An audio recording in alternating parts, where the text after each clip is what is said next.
kami sebagai kelompok 4 ingin mewawancarai tokoh masyarakat mengenai penyimpangan sosial. Dan langsung kita mulai untuk sesi wawancara hari ini. Apa yang Bapak ketahui tentang penyimpangan sosial? Secara umum, ya masyarakat hanya tahu mungkin penyimpangan sosial itu bersifat kriminalitas atau perilaku yang di luar kebiasaan masyarakat. Jadi menurut Bapak, penyimpangan itu intinya yang tidak sesuai dengan norma-norma atau kaidah-kaidah atau aturan-aturan di masyarakat. penyimpangan sosial dari kata-kata penyimpangan aja ya kan udah kelihatan. Jadi dia sudah tidak wajar, sudah tidak sesuai dengan perilaku yang seharusnya, yang sebaiknya ada pada diri seseorang. Menurut Bapak, bagaimana cara menasehati anak yang melakukan penyimpangan sosial? Nah, sebelum kita menasihati tentunya kita juga harus tahu sebelumnya. Artinya di sini untuk perilaku apa, ya kan? Nah, tentunya hal yang sedemikian itu tentu harus dikaji atau dipelajari dari sisi perilaku atau pembatasan atau komunikasi orang tua di masyarakat. Pada hakikatnya manusia itu ada di dunia atau dilahirkan dunia itu dalam keadaan fitrah atau keadaan suci. Artinya nasihat itu berawal daripada keluarga, tanamkan daripada pengenalan agama. Contohnya sewaktu kita makan, ajarkan oleh kepala keluarganya untuk membaca bismillah. Alangkah baiknya ketika menasihati remaja pada zaman sekarang, ajak mereka untuk berdialog bersama atau berduduk berdua, tidak dengan kekerasan, tidak dengan kata-kata yang menyakitkan juga. Ajak untuk duduk bersama, duduk bareng, kemudian tanyakan apa sebetulnya keinginan remaja tersebut tuh apa, atau kekecewaannya apa gitu, sehingga kok bisa ya melakukan perbuatan yang harusnya dia tidak buat. Mengapa anak harus diberi teguran terhadap penyimpangan sosial? Bukan sifatnya teguran, artinya sifatnya pembinaan. Artinya teguran itu sudah menjadi suatu justice atau keputusan. Tapi yang lebih perlu adalah harusnya dipantau dari awal, tidak setelah kejadian baru kita tegur, ya.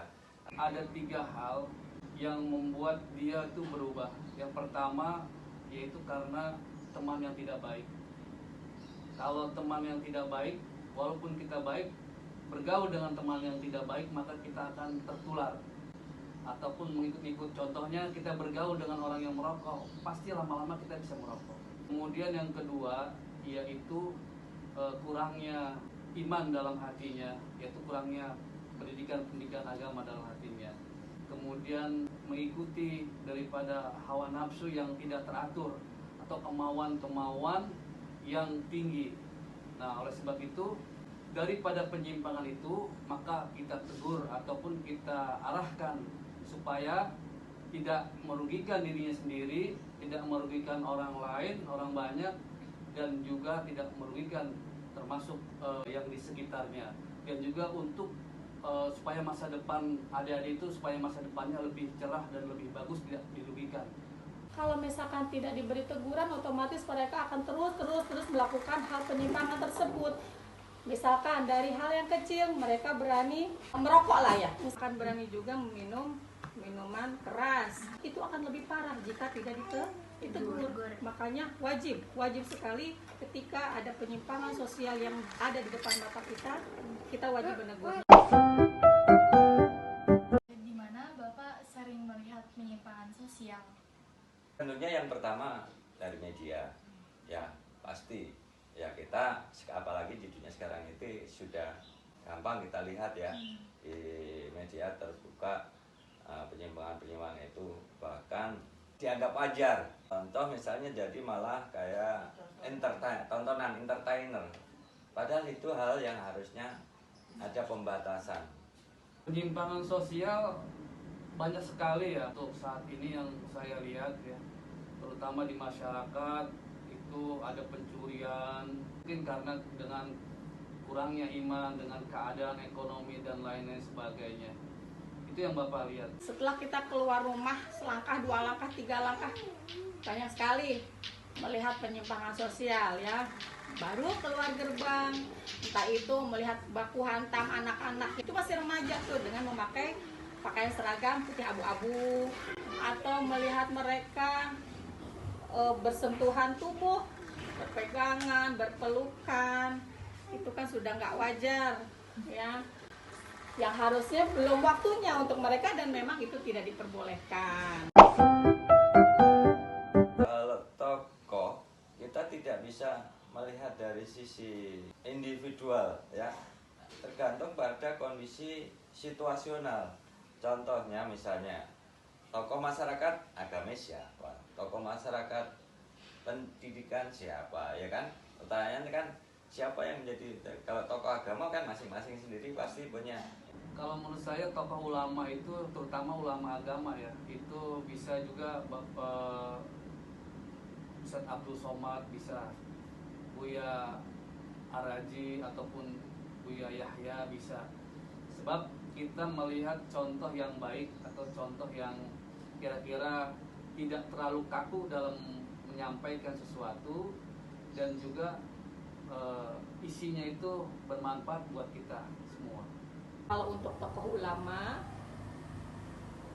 mungkin lebih yang di dunia maya ya, di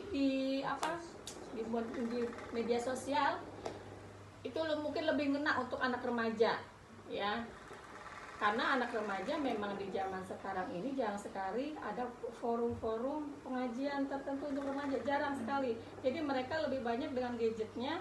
Otomatis menurut ibu yang pantas atau yang cocok nih, yang ngena untuk anak-anak itu, untuk perempuan, untuk seorang perempuan ustazah yang Masya Allah luar biasa, itu Ustazah Halimah Al-Idrus menurut ibu ya.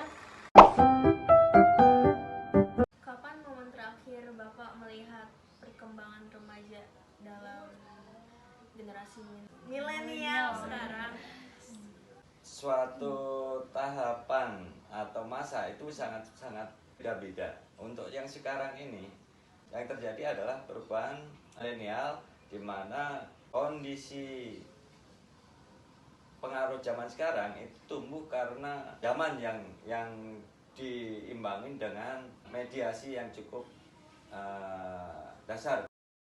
Kalau perkembangan remaja itu Bapak masih terus mengamati ya, dibanding zaman-zaman Bapak dahulu berbeda dengan zaman sekarang ya. Mungkin zaman-zaman sekarang itu lebih canggih dan lebih cepat, instan, kalau kata itu generasi instan. Cuman generasi instan ini harus kita isi dengan ilmu-ilmu yang bermanfaat. Ya, terakhir ibu lihat itu waktu ibu pulang kampung ke Cibosa kemarin, itu ada anak-anak remaja yang dengan pakaian seragam mereka masih kecil-kecil di pinggir jalan merokok ya. Itu sudah sangat tidak pantas dan tidak baik untuk mereka dalam segi kesehatan, dalam segi pendidikan untuk mereka juga. Mereka tidak mencontohkan hal yang baik juga, dan pasti di situ, di jalan tersebut kan banyak orang yang lewat-lewat ya, entah itu yang tua, yang muda, bahkan anak kecil melihat hal seperti itu yang harusnya mereka tidak boleh lihat, akhirnya melihat. Nah, ibu pernah melihat itu terakhir ya.